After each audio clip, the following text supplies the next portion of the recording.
I am the people, the mob, by Carl Sandburg. I am the people, the mob, the crowd, the mass. Do you know that all the great work of the world is done through me? I am the working man, the inventor, the maker of the world's food and clothes. I am the audience that witnesses history. The Napoleons come from me, and the Lincolns. They die, and then I send forth more Napoleons and Lincolns. I am the seed ground. I am a prairie that will stand for much plowing. Terrible storms pass over me. I forget. The best of me is sucked out and wasted. I forget. Everything but death comes to me and makes me work and give up what I have. And I forget. Sometimes I growl, shake myself, and spatter a few red drops for history to remember. Then I forget. When I, the people, learn to remember, when I, the people, use the lessons of yesterday and no longer forget who robbed me last year, who played me for a fool, then there will be no speaker in all the world say the name, the people, with any fleck of a sneer in his voice, or any far-off smile of derision.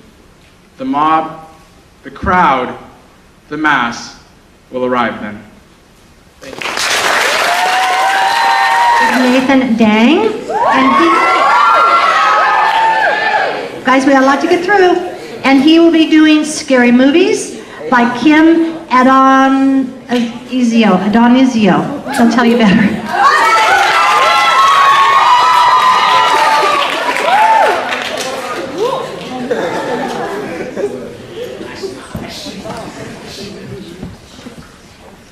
Scary Movies by Kim Adonizio. Today, the cloud shapes are terrifying, and I keep expecting some enormous black and white B-movie cyclops to appear at the edge of the horizon, to come striding over the ocean and drag me from my kitchen to the deep cave that flickered into my young brain one Saturday at the Baronet Theater, where I sat, helpless, between my older brothers, pumped up on candy and horror. This is how it feels to lose it.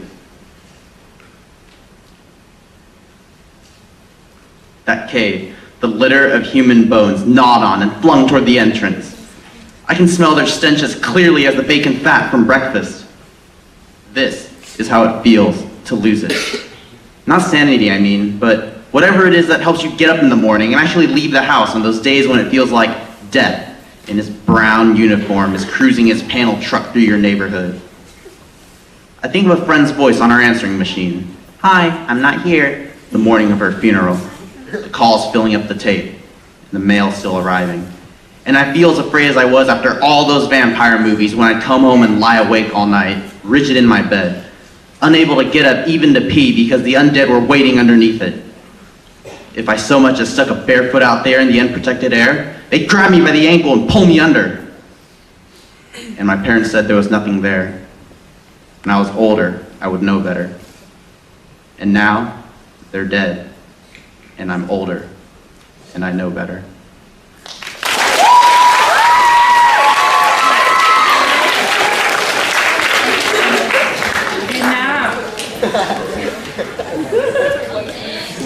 Okay, we'll try this one.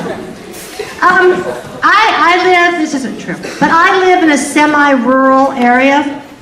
And we recently had a new neighbor call the local township administrative office to request the removal of the deer crossing sign on our road. And the reason?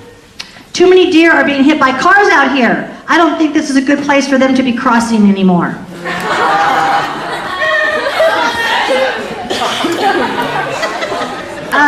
Did you hear about the cross-eyed school teacher? Well, even if you have, you can't say you did. She couldn't control her pupils. Teaching English from an old composition book by Gary Soto. My chalk is no longer than a chip of fingernail. Chip by which I must explain this Monday night the verbs to get, to wear, to cut. I'm not given much. these tired students, knuckle-wrapped from work as roofers, sour from scrubbing toilets and pedestal sinks. I'm given this room with 5 windows, a coffee machine, a piano with busted strings, the music of how we feel as the sun falls, exhausted from keeping up. I stand at the blackboard.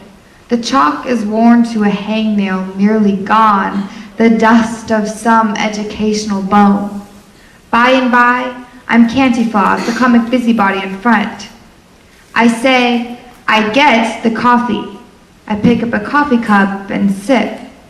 I click my heels and say, I wear my shoes. I bring an invisible fork to my mouth and say, I eat the chicken. Suddenly, the class is alive, each one putting on hats and shoes, drinking sodas and beers, cutting flowers and steaks. A pantomime of sumptuous living. At break, I pass out cookies. Augustine, the Guatemalan, asks in Spanish, Teacher, what is tally-ho? I look at the word in the composition book. I raise my face to the bare bulb for a blind answer. I stutter, then say, Es como adelante.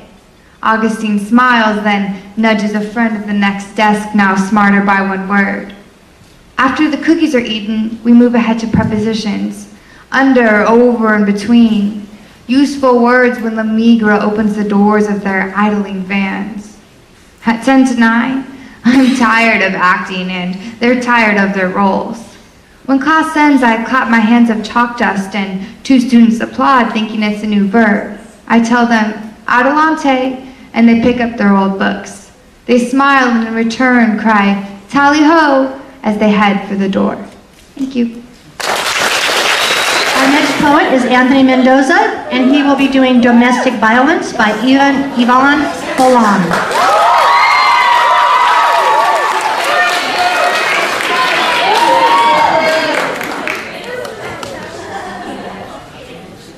Domestic Violence by Yvonne Bolland. It was winter, lunar, wet. At dusk, pewter seedlings became moonlight orphans. Pleased to meet you. To please you, said the butcher's sign in the window in the village. Everything changed the year that we got married. And after that, we moved out to the suburbs. How young we were, how ignorant, how ready to think that the only history was our own. And there was a couple who quarreled into the night, their voices high, sharp. Nothing is ever entirely right in the lives of those who love each other. In that season, suddenly, our island broke out its old sores for all to see. We saw them too. We stood there wondering how the salt horizons and the Dublin hills, the rivers, table mountains, Viking marshes, which we thought we knew had been made to shiver into our ancient 12 by 15 television, which gave them back as gray and grayer tears. And the killings, killings, killings. The moonlight-colored funerals. Nothing we said, not then, not later, fathomed what it is wrong in the lives of those who hate each other. And if the providence of memory is only that, remember, not a tone, and if I can be safe in the weak spring light of that kitchen, then why is there another kitchen spring light always darkening in it, and a woman whispering to a man over and over, what else could we have done? We failed our moment. Or our moment failed us. The times were grand in size and we were small. Why do I write that when I don't believe it? We lived our lives, were happy, stayed as one. Children were born and raised here and are gone, including ours. As for that couple, did we ever find out who they were, and did we want to? I think we know. I think we always knew.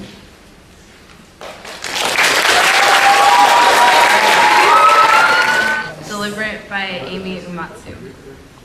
So we move in patches.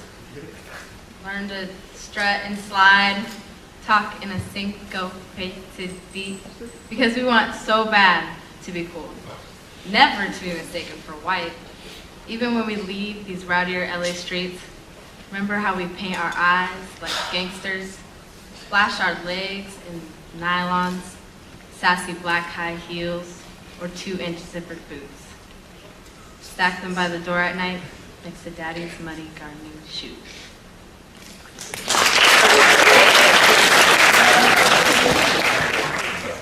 Spring by Gerald Manley Hopkins. Nothing is so beautiful as spring, when weeds and wheels shoot long and lovely and lush. Thrush's eggs look little low heavens and thrust through the echoing timber, thus so rinse and ring. The ear, it strikes like lightnings to hear 'em sing. The glassy pear tree leaves and blooms, they brush the descending blue. That blue is all in a rush with richness. The racing lambs too that bear their fling. What is all this juice and all this joy? A strain of the earth's sweet being in the beginning, in Eden Garden. Have, yet, before it cloyed, before it cloud, Christ, Lord, and sorrow is sinning. Innocent mind in Mayday in girl and boy. Most, O maid's child, thy choice and worthy the winning. Thank you. Alicia Jabali. I don't know what's wrong with me. Alyssa Jabali. I Carry Your Heart With Me by E. Cummings.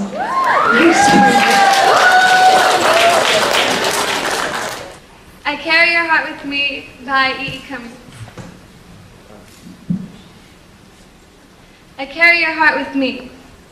I carry it in my heart. I am never without it. Anywhere I go, you go, my dear. And whatever is done by only me is your doing, my darling. I fear no fate, for you are my fate, my sweet. I want no world, for beautiful you are my world, my true. And it's you, or whatever a moon has always meant, or whatever a sun will always sing is you.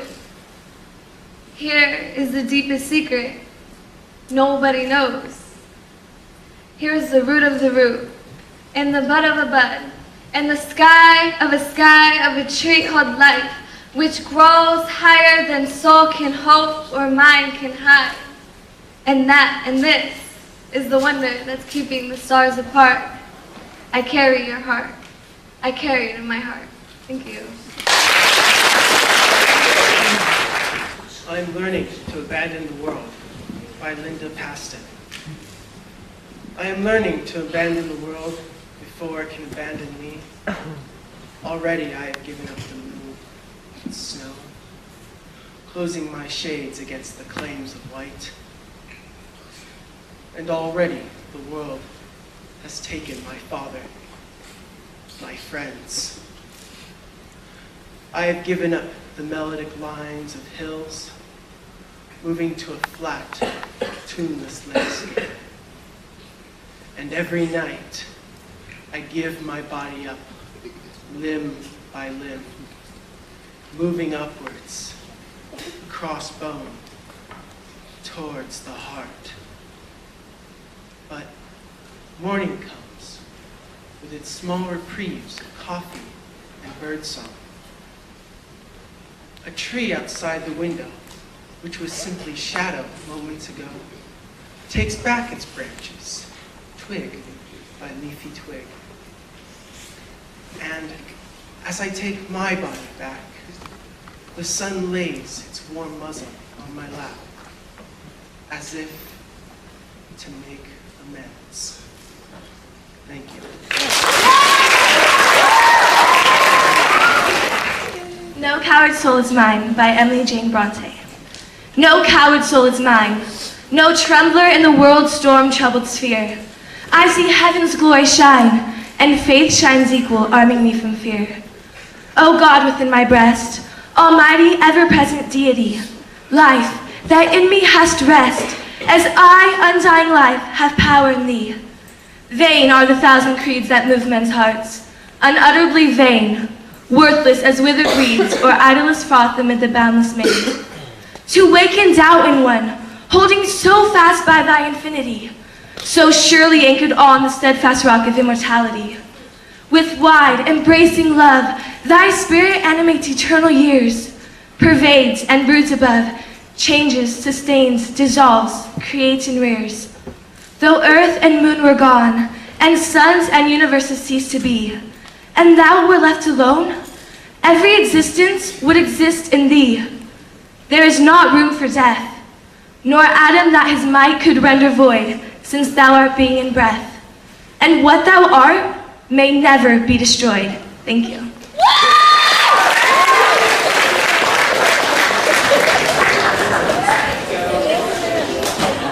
I'd like all of the contestants to come up on the stage.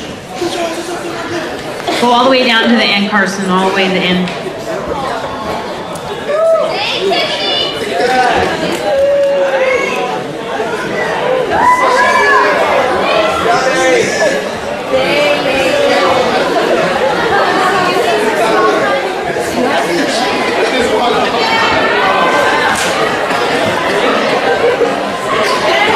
Okay, so first of all, I want to tell everyone that participated this afternoon how proud I am of you, and I've watched some of you participate for 4 years, and you've really helped the contest improve, and I'm just really proud, and I think everyone's done a wonderful job, so just wanted to let you know that.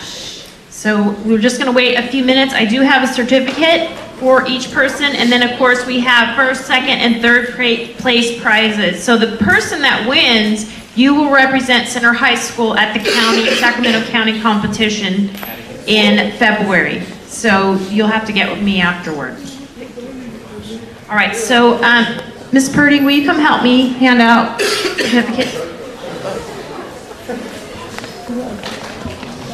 So Laura Weeks, Maria Morales, Sarah McQueen, Anthony Mendoza, Jennifer Carnot, Jothica, Carson, Hannah, Alyssa, I'm sorry, Rain, no, it's okay, Nathan, Hayden, Kasia, Tiffany, Casey,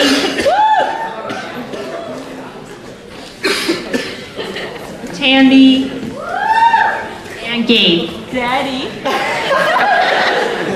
All right, so listen carefully. You can use this in your college letters that you were a final participant in a Poetry Out Loud contest. So you want, for the freshmen, you want to start making a file of all of your awards. For my seniors, you've probably already written all your letters, but it will work. It'll look well on it'll look good on a job application. All right. So are we still tallying? Okay, just a few more minutes. All right, Miss Purdy has a joke.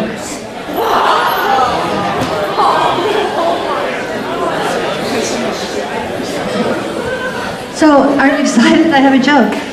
15 minutes into the flight from Kansas City to Toronto, the captain announced, "Ladies and gentlemen, one of our engines has failed. There is nothing to worry about. Our flight will take an hour longer than scheduled, but we still have 3 engines left." Shh, you won't get it if you don't listen.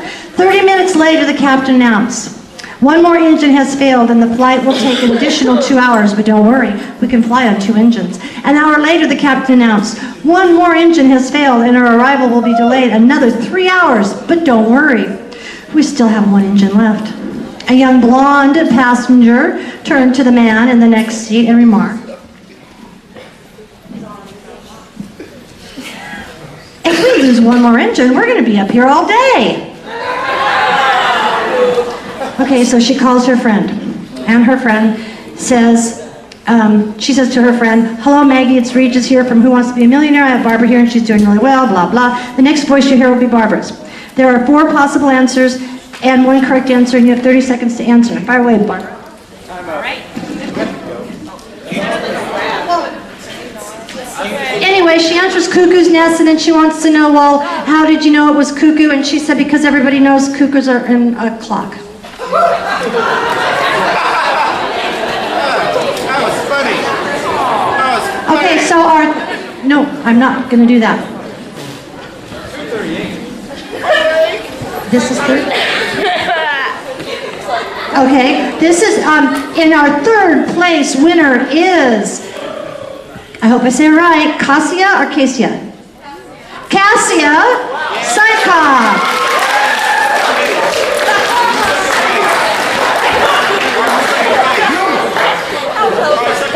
She was like, and our 2nd place winner is Laura Weeks.